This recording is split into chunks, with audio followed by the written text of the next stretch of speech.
Hello दोस्तों, welcome back to my YouTube channel इस study platform. तो आज मैं आप लोगों के बीच लेकर आई हूँ कंस्ट्रक्शन ऑफ रिकॉम्बिनेंट डीएनए।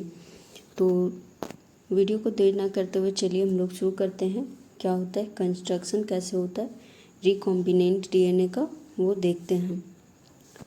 तो शुरुआत करते हैं।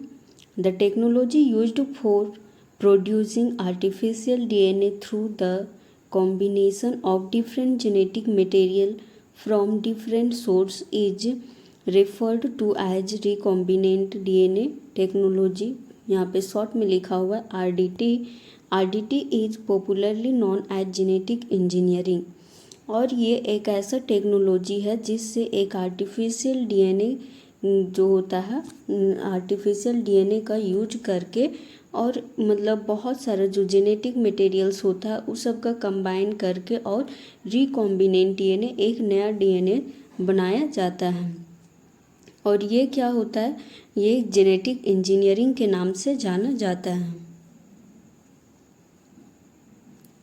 RDT is the procedure in which a segment of DNA from one organism is removed and is made to combine with DNA from some other organism of the same or different species. The recombinant DNA is called heterologous DNA and such a gene as chimeric gene। तो यहाँ पे जहाँ जहाँ भी RDT आएगा वो recombinant DNA technology कहलाएगा, ठीक है। तो RDT क्या होता है, ये प्रोसीड्यूर करता है एक डीएनए सेगमेंट, एक ऑर्गेनिज्म होता है उसको रिमूव करके और कंबाइन करके एक जो नया डीएनए का फॉर्मेशन होता है दूसरे ऑर्गेनिज्म में, दूसरे स्पीसीज से, वो RDT ही कहलाता है। The recombinant DNA is called heterologous.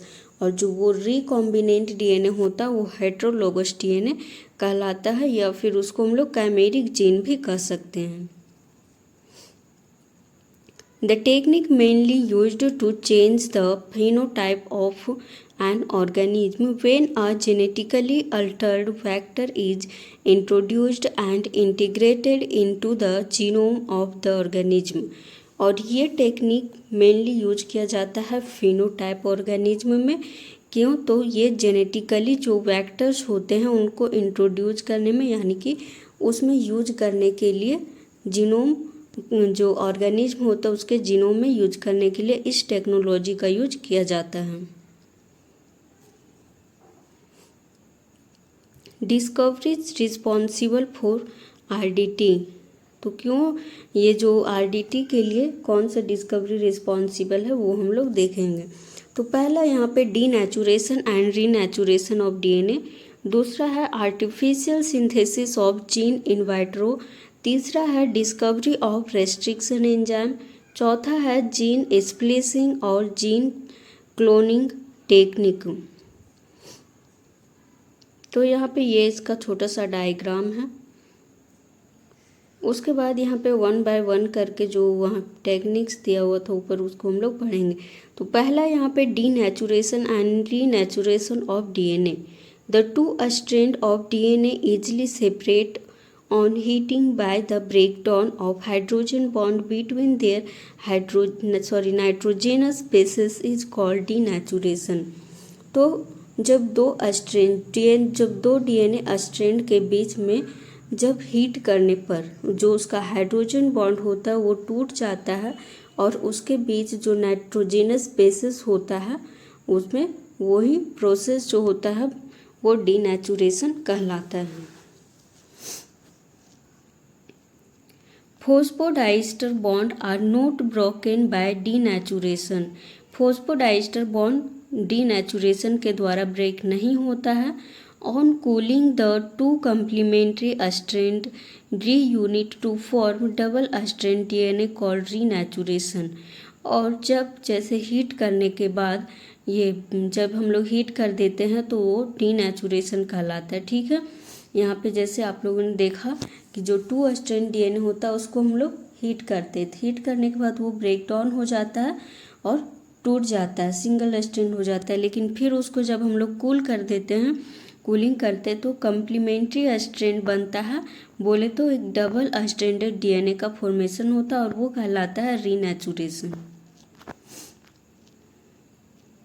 This property single stranded DNA segment from different source can join provided these have complementary base pair is called annealing। और ये जो प्रॉपर्टी होता है सिंगल स्ट्रैंडेड डीएनए से different source से जो joining होता है डीएनए में कम्प्लीमेंट्री बेस पेयर में, उसको जो प्रोसेस होता है उसको हम लोग एनालिंग कहते हैं। और देख सकते हैं यहाँ पे डीएनए स्ट्रैंड है उसको हीट कर रहे हैं तो ये इसका जो बीच में हाइड्रोजन बॉन्ड है वो ब्रेक हो जा रहा है और फिर जब कूल कर दे रहे हैं तो वो उस शेप में फिर आने लगा और फिर ये डबल स्ट्रैंड डीएनए में कन्वर्ट हो जाता है।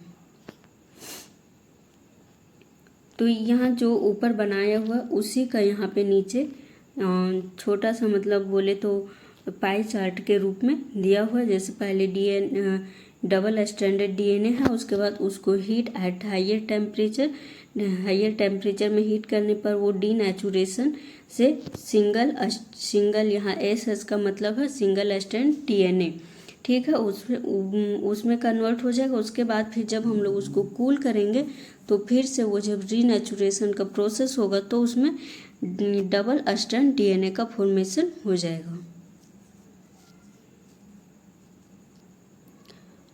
यह न्यूक्लिक एसिड है। न्यूक्लिक एसिड में क्या होता है, तो जो न्यूक्लिक एसिड होता है वो यूवी रीजन जो होता है उसको एब्जॉर्बेंस को शो करता है।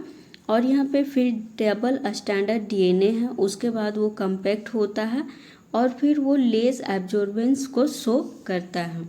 और फिर जो सिंगल स्टैंडर्ड डीएनए है वो ओपन होता है और हाई एब्जॉर्बेंस शो करता है और इसमें जो वेवलेंथ होता है वो 260 नैनोमीटर होता है और ये हाइपरक्रोमेटिक इफेक्ट को दर्शाता है। अब यहाँ जो एब्जॉर्बेंस है वो मेजरमेंट करता है ऑप्टिकल डेंसिटी जो होता है डबल स्टैंडर्ड डीएनए का वो लेस होता है किससे, तो सिंगल स्टैंडर्ड डीएनए से। ये कुछ मुख्य पॉइंट है, ये सबको मतलब ऑब्जेक्टिव में ये पूछ सकता है। दूसरा है artificial synthesis of gene. Doctor Hargobind Khorana 1970 along with his colleague first reported total synthesis of an artificial gene tyrosine tRNA in vitro with a potential for functioning within a living cell। और जो doctor Hargobind Khurana जो कि 1970 में एक वो मतलब एक college था उसमें फर्स्ट रिपोर्ट वो दिए थे और वो सिंथेसिस किए थे आर्टिफिशियल जीन का जो है टायरोसिन tRNA। तो ये जो इन वाइट्रो होता है यहाँ पे पोटेंशियल फंक्शनिंग जो होता है वो लिविंग सेल में होता है। थर्ड नंबर है रेस्ट्रिक्शन एंडोन्यूक्लियसेस और restriction enzyme. The restriction endonuclease are enzymes that recognize a specific nucleotide sequence in DNA and cleave the DNA double helix at or near these a specific restriction site called target site। और जो restriction endonuclease होता है वो recognise करता है nucleotide को, जो specific DNA होता है उसमें जो रिकॉग्नाइज होता है एंजाइम्स उसको करता है। और फिर जो डबल हेलिक्स होता है डीएनए का जो डबल हेलिक्स होता है उसको ये स्पेसिफिक तरीके से रेस्ट्रिक्ट करता है और टारगेट सेल तक पहुंचाता है। These enzymes are produced by bacteria as a protection against the entry of foreign DNA that is bacteriophage DNA। और ये जो एंजाइम होता है वो क्या करता है, वो बैक्टीरिया के द्वारा प्रोड्यूस किया जाता है।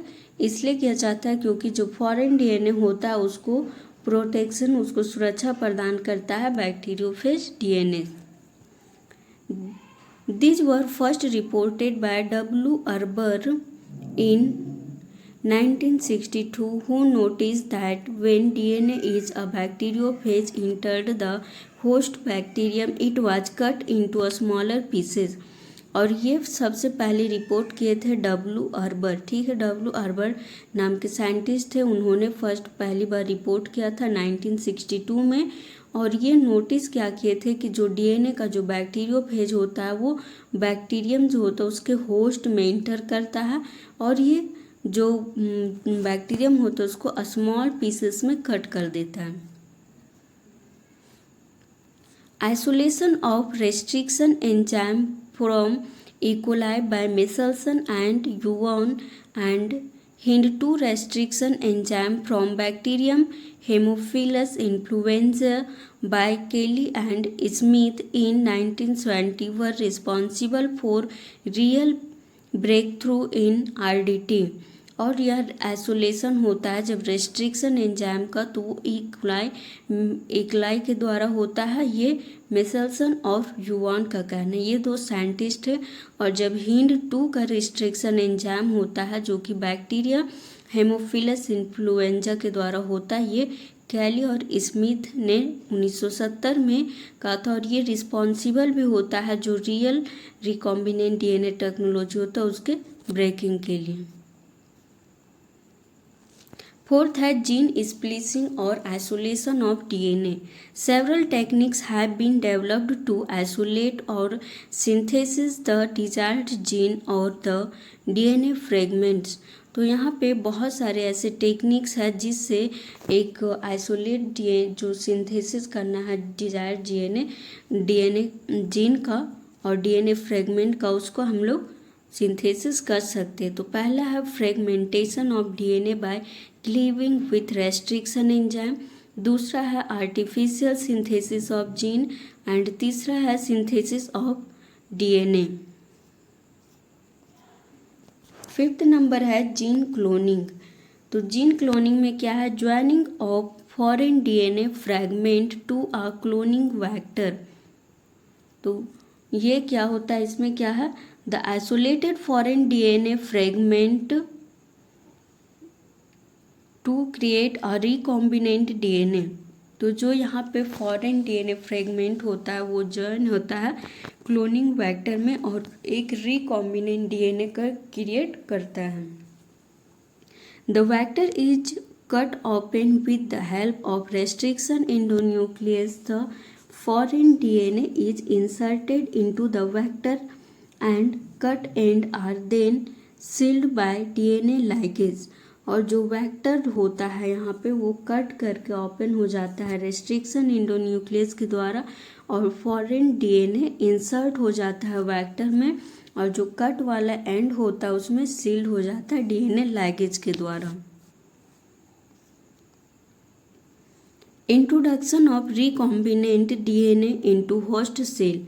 Recombinant DNA thus formed is introduced into the host cell where it can replicate and form a clone is achieved either by transformation or by transduction। तो रिकॉम्बिनेंट डीएनए क्या होता है, इसमें जो फॉर्म्ड होता है, जो इंट्रोड्यूस्ड होता है, होस्ट सेल का जो फॉर्मेशन होता है वो रेप्लिकेट होता है और एक क्लोन को अचीव करता है और ट्रांसफॉर्मेशन हो जाता है।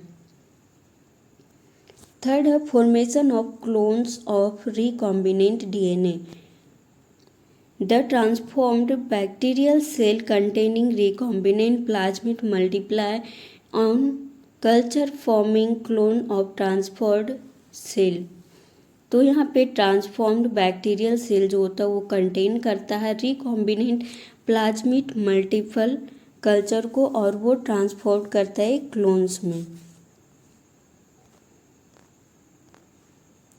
The biological tools for recombinant DNA technology are. तो अब हम लोग देखेंगे कि रिकॉम्बिनेंट डीएनए टेक्नोलॉजी के लिए बायोलॉजिकल टूल्स क्या होता है।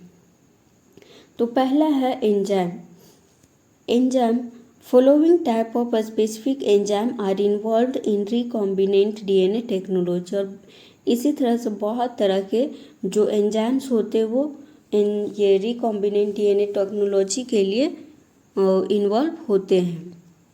तो जैसे हम लोग वन बाय वन करके वो सब एंजाइम का नाम पढ़ेंगे कि कौन सा एंजाइम का क्या वर्क है। तो यहाँ पे सबसे पहला है lysing enzyme. These are used to open the cell और dissolve the cell wall. Lysozymes are used to dissolve bacterial cell wall, और ये यूज होता है जो सेल होता है उसको ओपन करने में और डिसॉल्व हो जाता है ये सेल वॉल में, और लाइसोजाइम्स जो होता है वो बैक्टीरियल सेल में डिसॉल्व होने में यूज किया जाता है। सेकेंड है cleaving enzyme. These are used to cleave a DNA molecule into segments or to open the circular plasmid DNA. These are, और ये क्या होता है इसमें कि जो क्लीव होता है डीएनए का मॉलिक्यूल्स सेगमेंट में सर्कुलर प्लाज्मिड डीएनए के रूप में ओपन करने में यूज होता है। तो क्लीविंग डीएनए का कुछ प्रकार है यहाँ पे। पहला है exonuclease, they are remove nucleotide from the end of DNA, और ये न्यूक्लियोटाइड के एंड से डीएनए को रिमूव करता है। Cut off nucleotide from 5 prime और 3 prime end of a single strand of DNA molecule, और ये क्या करता है जो न्यूक्लियोटाइड का 5 प्राइम और 3 प्राइम एंड होता है वहाँ पे सिंगल स्ट्रैंड डीएनए में मॉलिक्यूल में कट करता है। दूसरा है endonucleases, cleaves DNA duplex at any point but not at end. They cut only one of the 2 strands of DNA duplex, और ये क्लीव्स डीएनए डुप्लेक्स में क्या होता है जो एक पॉइंट होता है, एक जो डुप्लेक्स पॉइंट होता है वहाँ पे कट किया जाता है, और वो कट करके फिर जो वह 2 स्ट्रैंड ऑफ डीएनए डुप्लेक्स का फॉर्मेशन होता है। तीसरा है restriction endonuclease, cleave DNA at a specific और target point recognised by palindromic sequence of nucleotide in both the strand of DNA, और यहाँ पे जो डीएनए का टारगेट पॉइंट होता है वो पॉलिंड्रोमिक सीक्वेंस न्यूक्लियोटाइड के द्वारा दोनों ही जो स्ट्रैंड होते हैं उसमें एक सीक्वेंस से रिकॉग्नाइज किया जाता है। इट इज ऑफ 3 टाइप्स, और इसका 3 टाइप है, type 1, type 2 and type 3। Types of restriction enzyme, तो अब यहाँ पे पढ़ना है टाइप्स ऑफ रेस्ट्रिक्शन एंजाइम। तो पहला type 2 restriction enzyme are used in recombinant DNA technology because they can be used in vitro to identify endonuclease with 100 different sequence. They need Mg2+ ion for cleavage. और restriction type 2 में क्या होता है कि जो restriction enzyme होता है वो यूज होता है रिकॉम्बिनेंट डीएनए टेक्नोलॉजी में, क्योंकि ये क्या करता है, ये यूज होता है इन वाइट्रो एंडोन्यूक्लियस जो होता है जिसमें 100 सीक्वेंस होता है, उसमें ज़रूरत होता है Mg2 मैग्नीशियम 2+ आयन को का ज़रूरत होता है क्लीवेज के लिए।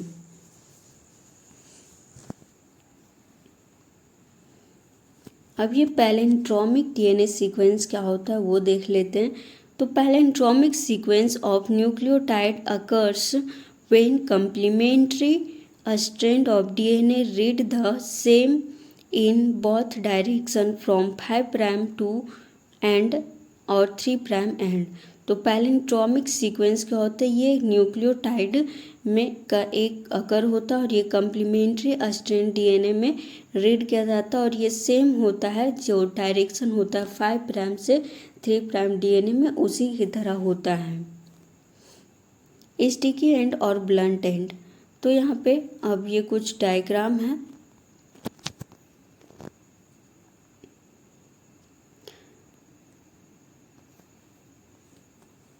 तो ये स्टिकी एंड और ब्लंट एंड, स्टिकी एंड देख सकते हैं यहाँ पे जो पिंक कलर का पेन से जैसे कट किया हुआ है, तो यहाँ पे कट किया हुआ उससे आप लोग समझ लीजिएगा। अब यहाँ पे बोर्ड तो है नहीं कि मैं करके यहाँ पे बताऊँगी, तो उम्मीद है कि डायग्राम से आप लोग को समझ में आ जाएगा। जिस तरह से यहाँ कट किया हुआ है उसी तरह से कट कर देना है, ठीक है। तो अगर फर्स्ट और इधर पहला जो स्ट्रैंड है उसका फर्स्ट और सेकेंड स्ट्रैंड का लास्ट इस तरह से कट करने पर स्टिकी एंड का फॉर्मेशन होता है, और जो ब्लंट एंड होता है वो बीचों बीच से यानी कि दोनों साइड में बराबर कट होता है, तो इसको ब्लंट एंड कहा जाता है। और जो यहाँ पे पैलेंड्रोमिक साइट जो होता है, जैसे 5 प्राइम से 3 प्राइम, 3 प्राइम से 5 प्राइम, मान लीजिए कि ये एक डीएनए रिकॉम्बिनेंट डीएनए है, ठीक है। तो इसमें क्या होता है कि जो एकदम सेम जो जैसे guanine cytosine, guanine cytosine, cytosine guanine, ये जो प्रोसेस होता है, मतलब यहाँ जो होता है वो एंजाइम्स जो होता है वो सब एक ही साथ होता है, ठीक है। तो और एक साथ होता है, और ये जो एक साथ होने के कारण ही मतलब इस तरह से दिया हुआ रहता है, तो ये पैलेंड्रोमिक साइट कहलाता है। और ये यहाँ पे बैक्टीरियल रेस्ट्रिक्शन मॉडिफिकेशन सिस्टम, यहाँ पे रेस्ट्रिक्शन इंडोन्यूक्लियस और मिथाइलेज, ये इसी का डायग्राम है, इसी के नीचे बना लीजिएगा, क्योंकि आजकल थ्योरी ज़्यादा लिखने से अच्छा है कि डायग्राम आप बना लीजिए या फिर उसको पाई चार्ट की तरह डिस्कस कर लीजिए, तो नंबर ज़्यादा मिलता है।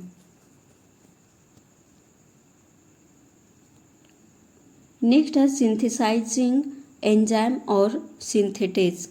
These help either in vitro synthesis of DNA or in the synthesis of complementary DNA. These enzymes are, और यहाँ पे अब हम लोग कुछ एंजाइम्स देखेंगे जो कि जो एंजाइम सिंथेसिस में डीएनए कम्प्लीमेंट्री डीएनए का सिंथेसिस में हेल्प करता है। तो पहला है DNA polymerase, help in the synthesis of complementary DNA strand on DNA templates. और ये क्या करता है, ये जो कम्प्लीमेंट्री डीएनए स्ट्रैंड होता है, डीएनए टेम्पलेट्स का सिंथेसिस करने में मदद करता है डीएनए पॉलीमरेज। नेक्स्ट है reverse transcription, help in the synthesis of complementary DNA from mRNA template. और ये हेल्प करता है जो एमआरएनए डीएनए कम्प्लीमेंट्री डीएनए जो होता है उससे एमआरएनए टेम्पलेट का फॉर्मेशन करने में रिवर्स ट्रांसक्रिप्शन हेल्प करता है। चौथा है लाइगेसेस, दिस सील और join together the end of the foreign DNA and vector DNA. Ligases are present in both prokaryotes and eukaryotes. तो ये क्या करता है, ये सील करता है, यानी कि जोड़ता है जो डीएनए होता है फॉरेन डीएनए और वेक्टर डीएनए जो होता है उसको ये जोड़ने का, लाइगेज जो होता है वो जोड़ने का काम करता है। और लाइगेज एंजाइम क्या होता है, ये प्रोकैरियोटिक्स और यूकैरियोट्स में दोनों में प्रेजेंट होता है। अब है यहाँ पे linkers, the linkers are short double standard DNA segment which are formed of oligonucleotide. The commonly used linkers are E-core R1 linker and SAL-SAL1 linkers।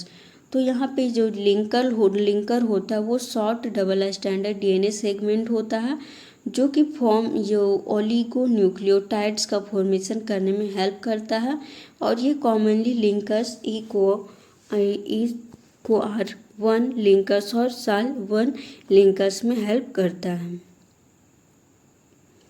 Next यहाँ पे foreign DNA, it involves isolation और synthesis of DNA which is to be transferred from cloning और to be used for the synthesis of recombinant DNA.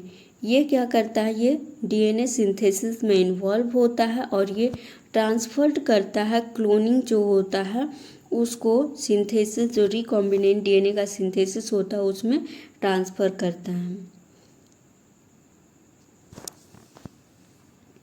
अब यहाँ जो linkers दिया हुआ उसका ये एंजाइम ने ये फिगर है, देख लीजिएगा आप लोग कैसे रिकॉम्बिनेंट डीएनए में एक वेक्टर को लाके और इंसर्ट किया जाता है।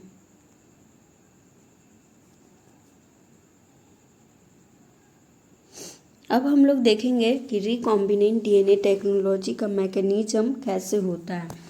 तो फर्स्ट मैकेनिज्म है इसका isolation of genetic material. The first step in recombinant DNA technology is to isolate the direct desired DNA in its pure form. और first step DNA recombinant DNA technology का जो first step है वो isolate करता है, जो desired DNA होता है उसको प्योर फॉर्म में आइसोलेट करता है। Since DNA exists within the cell membrane along with other micronucleus such as RNA, protein, polysaccharides and lipids, और ये जो होता है डीएनए वो एग्जिस्ट करता है सेल मेम्ब्रेन में, और ये जो मैक्रो मॉलिक्यूल्स होते हैं जैसे आरएनए, प्रोटीन, पॉलीसेक्राइड्स और लिपिड आदि में करता है।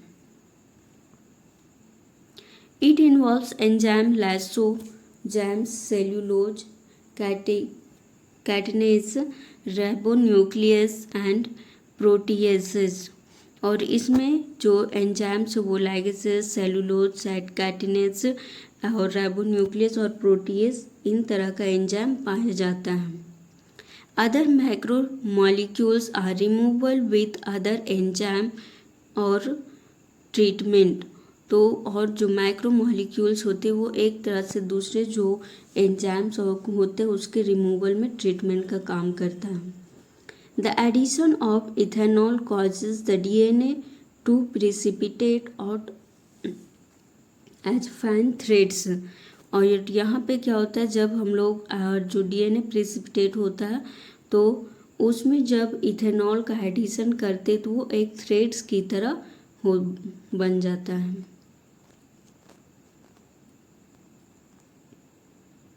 और यहाँ पे देख सकते हैं जैसे सेल है, सेल से न्यूक्लियस, न्यूक्लियस से फिर क्रोमोजोम, क्रोमोजोम से डीएनए, और डीएनए से जीन में इंसर्ट किया जाता है, और फिर जीन से ये आइसोलेट किया जाता है रिकॉम्बिनेंट टेक्नोलॉजी से, और इसको रेस्ट्रिक्शन एंजाइम के द्वारा इसको कट किया जाता है। फिर कट करने के बाद जो फ्रेगमेंट्स होता है वो ब्रेक हो जाता है, टूट जाता है, और फिर ये जो ब्रेक क्या हुआ होता है उसको जेल इलेक्ट्रोफोरेसिस करने पर ये जीन में इंसर्ट होता है, और फिर ये वेक्टर में चला जाता है। वेक्टर में फिर यहाँ पे जो आरडीए जो होता है इस एंजाइम के द्वारा किया जाता है, पीसीआर मल्टीपल कॉपी जो होता है रिकॉम्बिनेंट डीएनए का उसका फॉर्मेशन होता है। तो यहाँ पे जिस तरह से किया हुआ है, जिस तरह से यहाँ पे एरो करके किया हुआ उसी तरह से आप लोग भी खींचिएगा। यहाँ पे मेरा जगह थोड़ा सा कम पड़ गया था, कम ले ही लिए थे इसलिए यहाँ पे थोड़ा कम में बना है, ठीक है। बाकी हमको लगता है कि फ्रेश दिख नहीं रहा होगा क्योंकि मोबाइल का कैमरा उतना अच्छा तो है नहीं।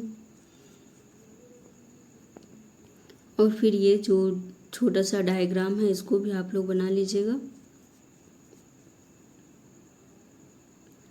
दूसरा यहाँ पे रेस्ट्रिक्शन एंजाइम डाइजेशन। अब देखना क्या है कि रेस्ट्रिक्शन एंजाइम का डाइजेशन कैसे होता है।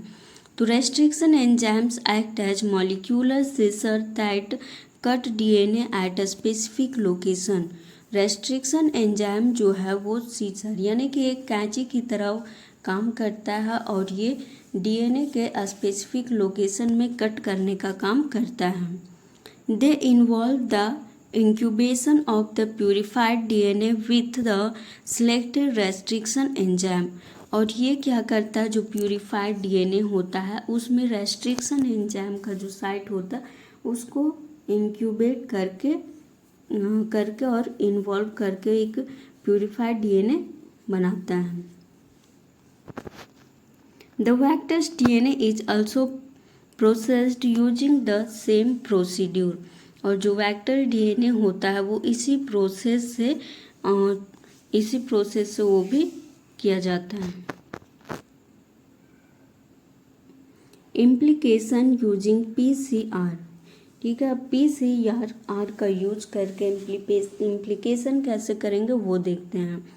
PCR is a method of making multiple copies of a DNA sequence using the enzyme DNA polymerase in vitro। और जो PCR मेथड के द्वारा हम लोग जो कॉपीज होता है डीएनए का कॉपीज होता है वो बना सकते हैं, और इसमें पॉलीमरेज वाइट्रो का भी फॉर्मेशन जो होता है एंजाइम डीएनए से वो एक सीक्वेंसली कर सकते हैं। दूसरा है ligation of DNA molecule। The purified DNA and the vector of interest are cut with the same restriction enzymes.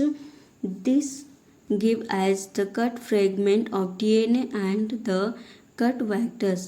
और इसमें क्या होता है, जो प्यूरिफाइड डीएनए होता है वो एक वेक्टर में कट करके इंसर्ट किया जाता है, और सेम जो उसका रेस्ट्रिक्शन एंजाइम होता है वो एक फ्रेगमेंट डीएनए फ्रेगमेंट में वेक्टर में यूज किया जाता है। फिफ्थ नंबर है insertion of recombinant DNA into host. तो अब हम लोग देखेंगे कि जो रिकॉम्बिनेंट डीएनए से होस्ट में कैसे हम लोग इंसर्शन करेंगे।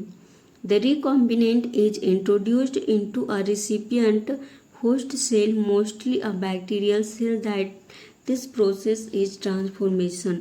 और रिकॉम्बिनेंट डीएनए जो होता है वो उसमें हम लोग इंट्रोड्यूस कैसे करेंगे, तो जो रिसिपिएंट होस्ट सेल होता है वो एक बैक्टीरियल सेल होता है, और इसमें ट्रांसफॉर्मेशन की प्रक्रिया के द्वारा हम लोग इसको इंसर्ट करेंगे। 6 नंबर में selection and screening of clones of transformed cell.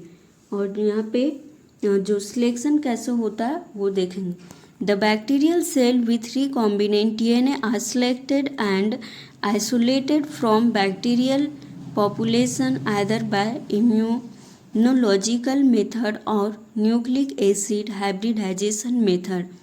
तो इसमें क्या होता है, जो बैक्टीरियल सेल होता है वो रिकॉम्बिनेंट डीएनए के लिए सिलेक्ट किया जाता है, और आइसोलेशन से बैक्टीरियल पॉपुलेशन जो होता है वो इम्यूनोलॉजी मेथड से, न्यूक्लिक एसिड और हाइब्रिडाइजेशन मेथड से किया जाता है। और ये फिर यहाँ पे डायग्राम है।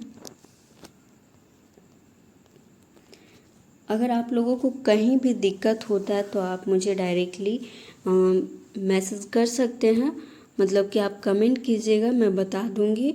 हो सकता है हैंड राइटिंग थोड़ा सा अच्छा नहीं है तो आप लोग को कहीं दिक्कत होगा, और फ़ोन का कैमरा भी अच्छा नहीं है, फ़ोन बहुत पुराना हो चुका है तो कैमरा अच्छा नहीं आता है, जिसके वजह से कुछ कुछ पॉइंट नहीं दिख रहा होगा। तो जहाँ पे नहीं दिख रहा है वहाँ पे आप लोग कमेंट कीजिएगा, मैं बता दूँगी। बाकी अगर वीडियो आप लोग को अच्छा लगा होगा तो फिर आप हमको सपोर्ट कीजिएगा, चैनल को सब्सक्राइब कीजिए, और भी दोस्तों के साथ शेयर ज़रूर कीजिएगा।